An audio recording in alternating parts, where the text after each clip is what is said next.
Joy the jellyfish in Stephanie's busy day.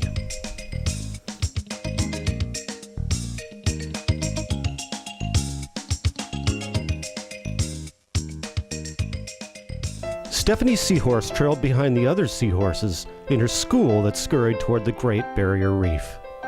She didn't have a care in the world, taking her time unabated.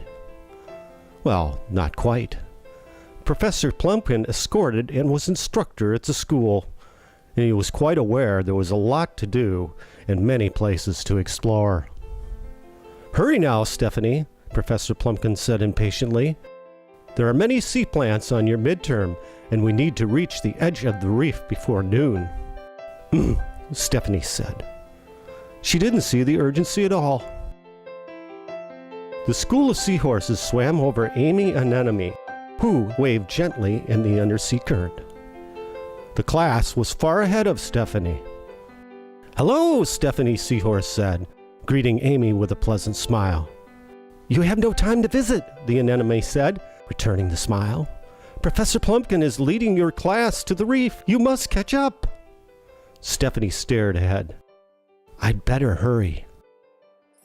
The class made their way to the shoreline, where near the surface, on the rocks, blue-green algae formed. Professor Plumpkin urged his students to study the algae as they would be tested on it later. Stephanie arrived a bit late, so she didn't know what to look for. Algae floated around the instructor and students. "Some surface dwellers dry out blue-green algae and then turn it into a powder, and they eat it as a nutritional supplement," Professor Plumpkin said. "Does anyone have any questions? No? Okay, then we shall proceed." "What about all this algae?" Stephanie commented. "Yes, Stephanie. What have you learned about it?" The professor shook his head. "You had better keep up, or you will not pass your test. Now, to the Great Wall of Reefs." Stephanie sighed as the class moved on. The others would not wait on one. "If I don't stay with the class, I'll fail my exam," Stephanie thought. "Worse, I'll miss everything there is to learn about the ocean. Should I follow along? Or is it all hopeless at this point? I wonder." "The Great Wall Reefs have been growing for over 1,000 years, Professor Plumpkin said. "It was formed piece by piece, bit by bit, from tiny skeletons of millions of sea creatures. It may look like colorful rock, but it is not rock at all."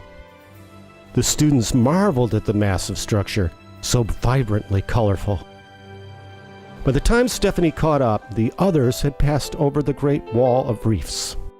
She hung her head, then watched as Professor Plumpkin and her class disappeared from sight.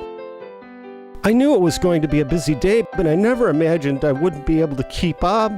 Now what am I going to do?" Suddenly Joy the jellyfish showed up. The seahorse struck a smile. "What's wrong?" Joy asked. She would soon discover all her friend had missed.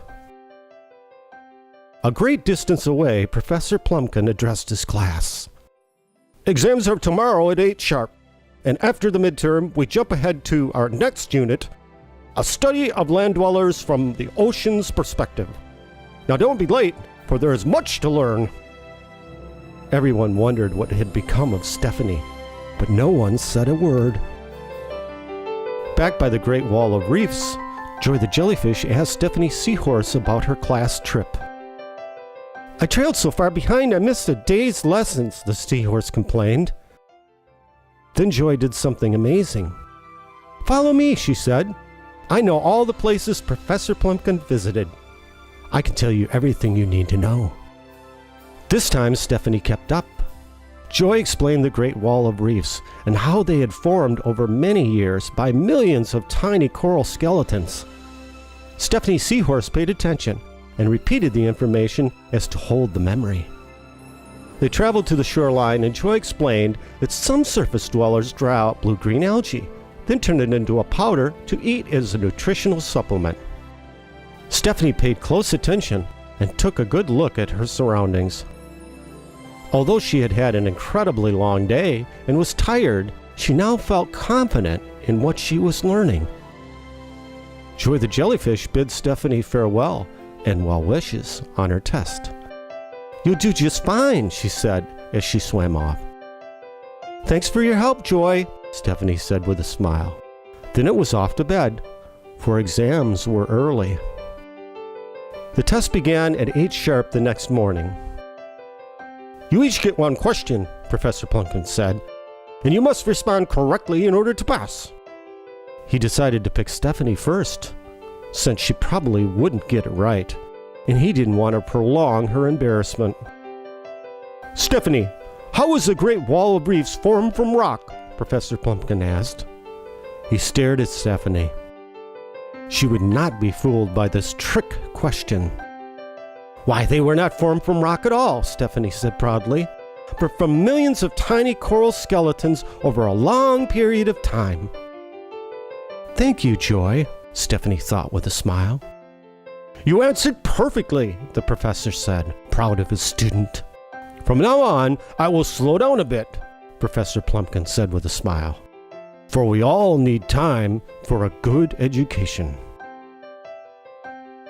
Stephanie spotted Joy the jellyfish after class. "I will keep up from now on," Stephanie promised herself, smiling at one friend who had been there for her when the others had left her behind.